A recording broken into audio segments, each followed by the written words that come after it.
appliance repair people. One of the many hats we wear as parents and people who are trying to save money. We have no hot water. The tank is holding water, so we are going to do some testing on the heating elements and the thermostats. First, you need to be very careful. We're going to test for voltage just to make sure we have power, number one.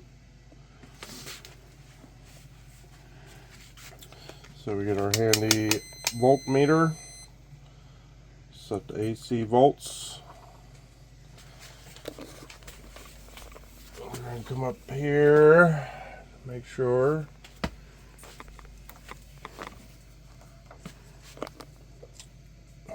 And get a shot of the meter. This is a 240 volt system, and we are showing 240 volts. So we have power.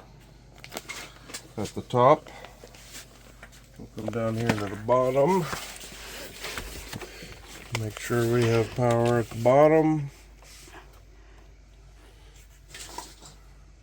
Oops.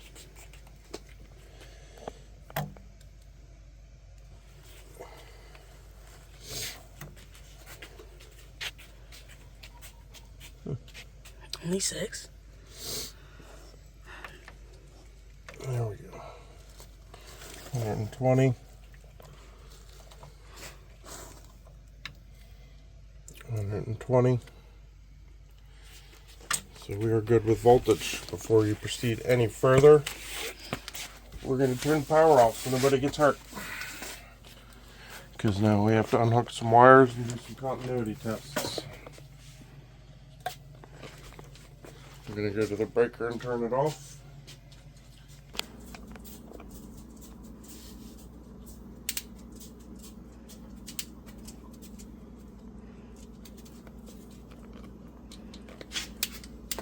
Here we are. Water heater 38 and 20. Or 30 and 28. Off.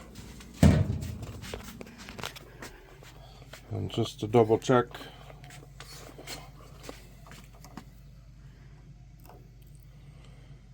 we have very little voltage, barely any, so it is off. Now to do resistance readings, you need to isolate components. So before you unhook things, I recommend taking a picture so you remember how they go. The heating elements don't really matter which wire goes where because they're non-polarized.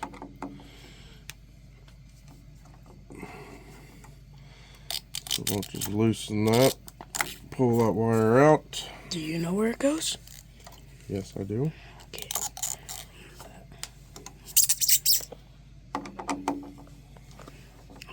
Blue and So the now red. this heating element is isolated, we can now do a resistance reading. If my camera guy can get in here, it will tell you on the side of the heating element there.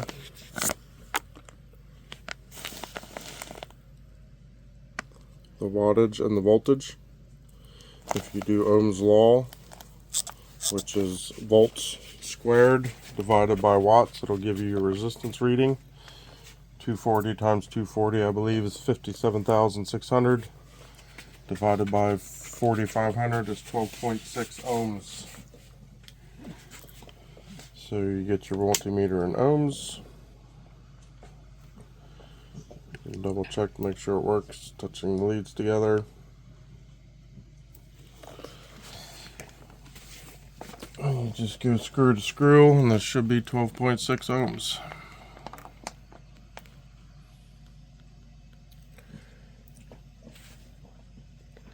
And as you can see, it is not. It's all over the place. So that tells me there's something wrong with this heating element. Then you can do screw to body to make sure. There should be no continuity there. And we're getting a resistance reading. So again, that confirms suspicion of something wrong, and then you can do to body. Again, it should be no continuity. So that tells me there's something wrong with this heating element.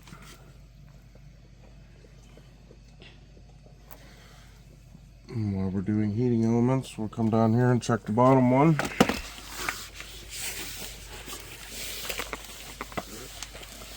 Again, needs to be isolated.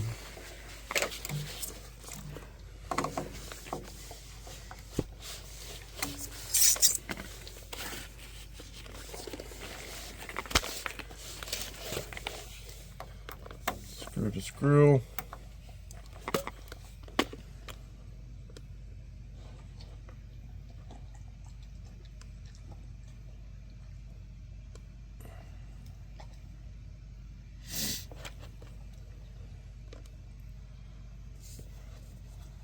This one's all over the place too. Screw to body. No continuity, so that's good. Screw to hot water heater, no continuity, so that's good.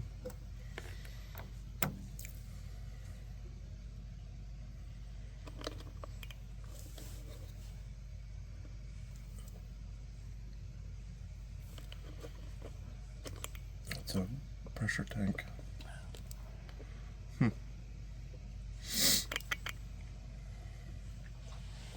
Looks like we found the problem. Or one of them. So we're going to test these thermostats while we're here.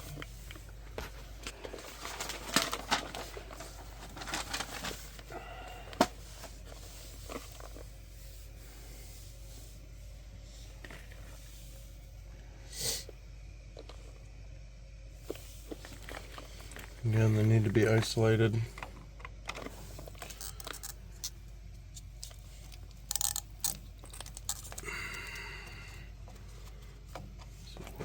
That. Get that out of the way. That is isolated because it's not hooked to anything.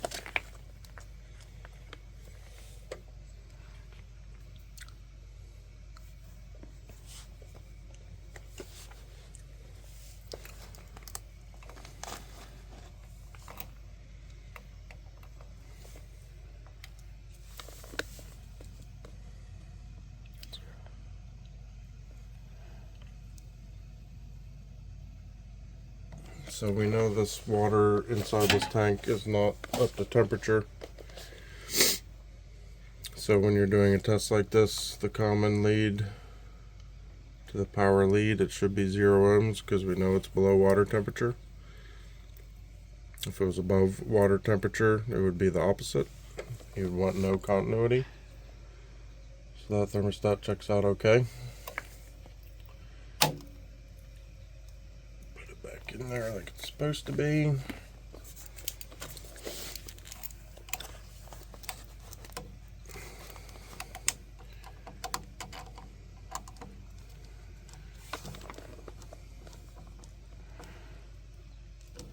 When you're hooking wires in like this, you want your wire at the top of the screw because it pulls it into the terminal block.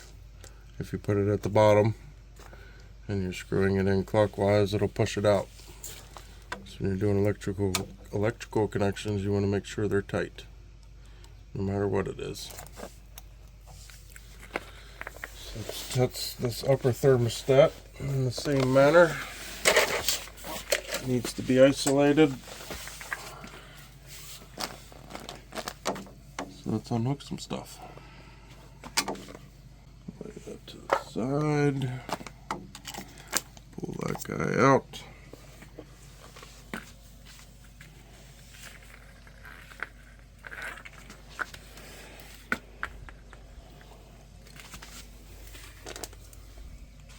So we're doing the reset side to the upper terminal. Water temperature's below, so we know that's 0 ohms.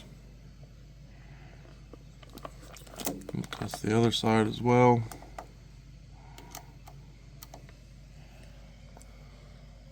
Zero ohms.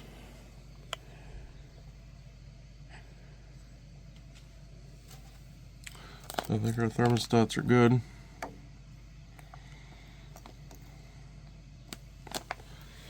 I think we got bad heating elements, which means we have to drain this tank. Ooh. So So down here at the bottom there's a drain valve. Just hook a garden hose to it. Run it outside to a sink. Or in our case we're going to run it outside. Just to make sure it drains. So first we want to turn the supply water off to it so it doesn't keep filling while we're trying to drain it.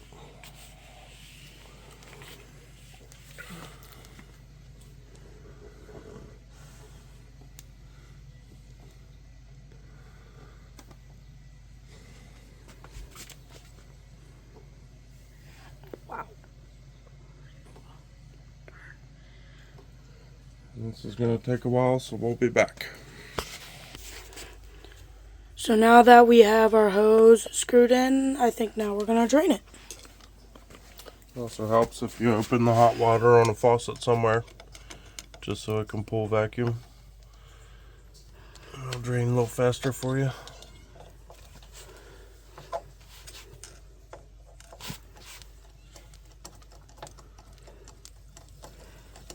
And there it goes. So now let's go. You should know if it's working if your hose is giving the water.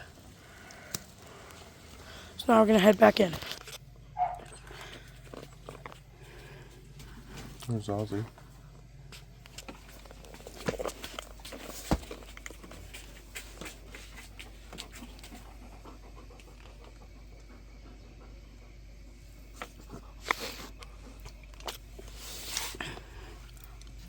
So I know we tested the thermostats and there's nothing wrong with them. They are, I guess, 24 years old. And they make this kit, which comes with the thermostats. That's just as cost effective as just buying the two heating elements.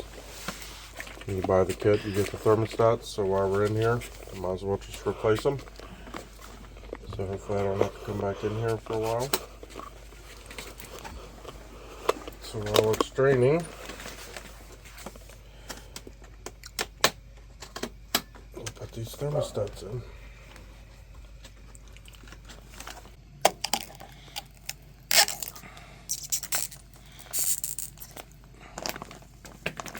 This one's going to be hard to get out. I think maybe. Maybe not. The scrape. Whoa. That's a lot. Rust. It's from the water. Should it be leaking? It's just condensation. From the water being hot, now it's cold. Get a rag.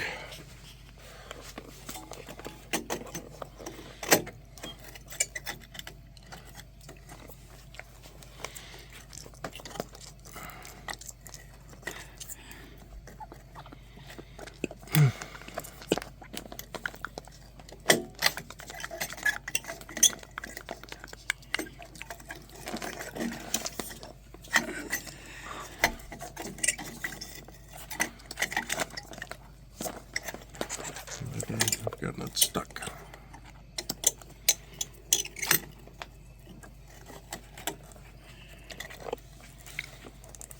This one's a little taller.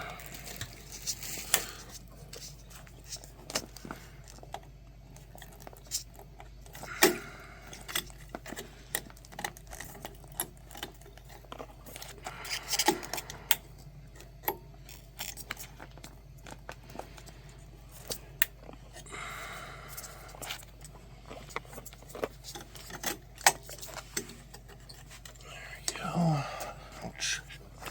You okay? Yep.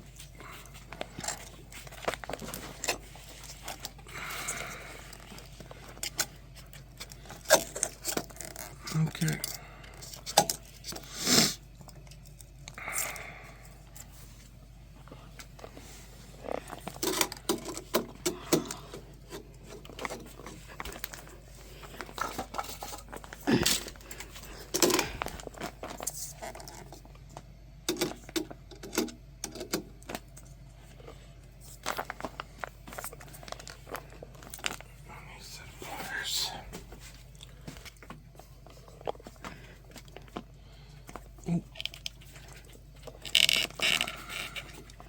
Oh yeah, you got it.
So we really didn't have much of a choice. One's on top, one's on bottom, just because we have two connections here. So you're just gonna have to hold this one on top from kicking out. Yay. Right here.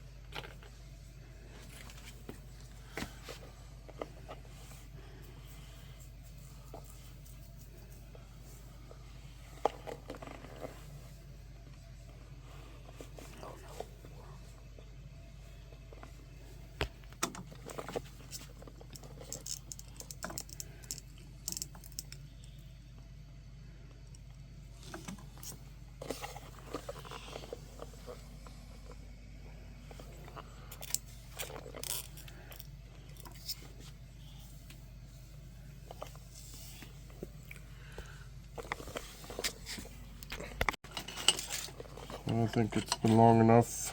It should be drained past this top element. So they make this socket, I think it was $7 at Home Depot.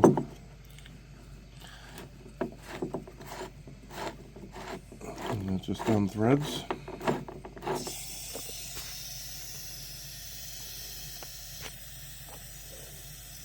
Pull in some vacuum.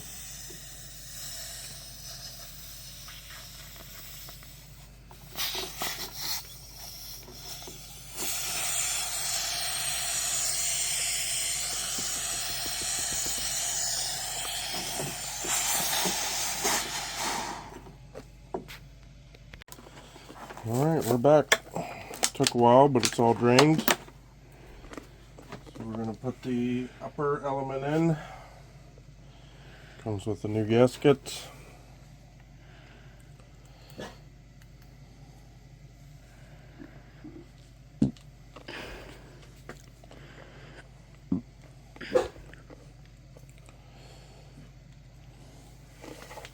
I shouldn't need it, but I am going to put some thread sealant on. The gasket should seal everything. But I like to make sure there's no problems.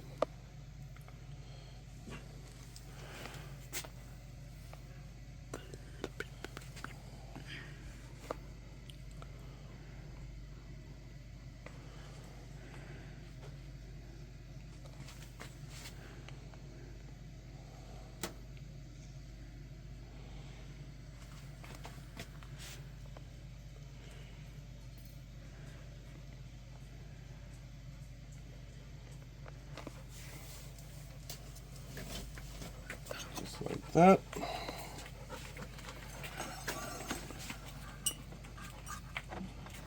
Get this started by hand.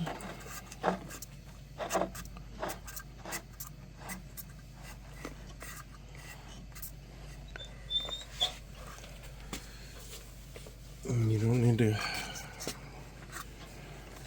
go crazy when tightening this because of the rubber O-ring. We just made contact and just a little bit until it stops.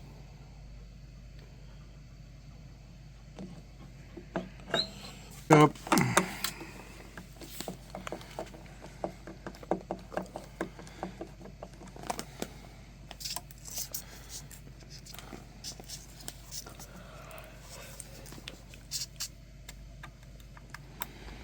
Again, you want to orient the wire so it pulls it into the fitting.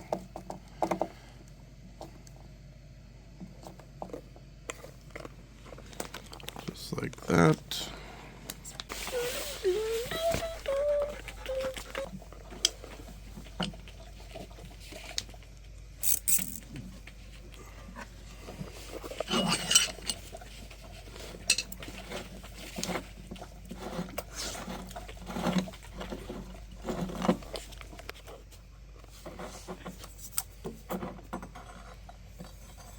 There's the bottom one, a little rusty, not too bad for 20 plus years old, but it was giving us some goofy readings, so we'll replace it. So the bottom one is a 3500 watt, 208 volt, which shouldn't matter. The kit came with two 4500s. But I'm no water heater expert. I know enough to be dangerous. So I'm going to replace it the way it was, just because I don't want to cause myself any more headaches. So now we have an extra 4500 in case we have any other problems. Which, cross your fingers, say a prayer to whoever you pray to. But I'm not going to have any other problems until the tank gives out. And then I think we're going to upgrade to a tankless system. But for now, we're going to save money to put it towards other things. So same deal, it's got a new gasket. Nice.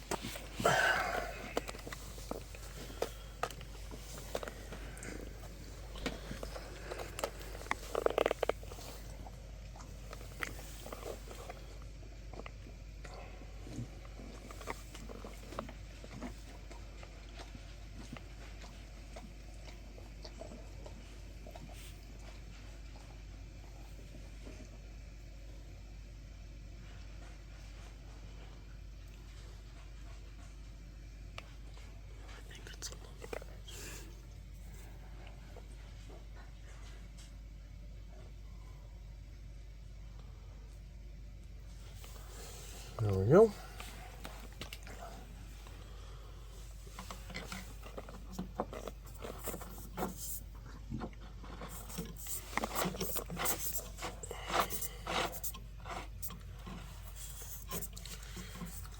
Again, hand tight, gasket made contact. Just a little bit. Until it stops. Doesn't work. That's right. So, just use my getting reach. So, get this out of here. Again, that's what we'll do right in. We're going to reach inside. Straighten that out. Needs a leg here.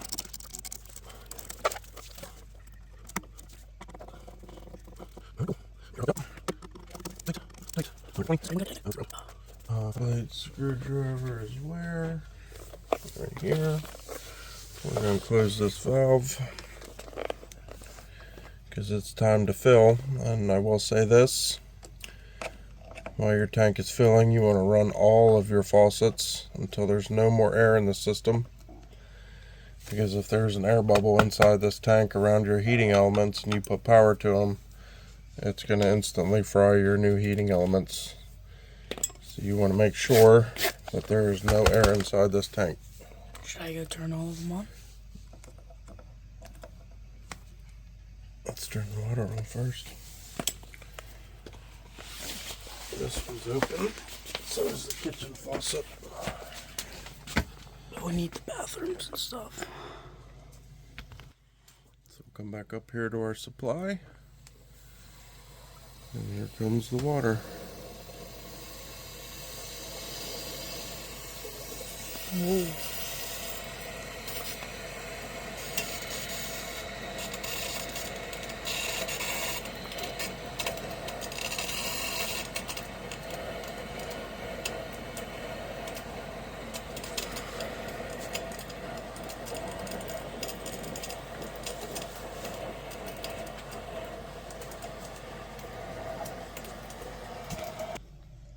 Alright, we ran all our faucets until no air is coming out. This tank should be completely full. Breaker's on. Now it's time to flip the switch, see what happens.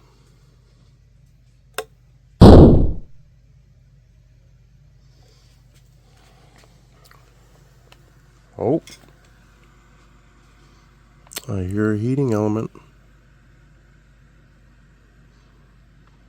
I didn't explain it yet, but this top one heats first. So you get hot water quickly. Once this thermostat is satisfied, it switches power to the bottom one to heat the rest of the tank. But I just heard it kick on. No breakers have popped. I think we're on to something. We'll check back in. I don't know, we'll give it a half hour or so to heat up.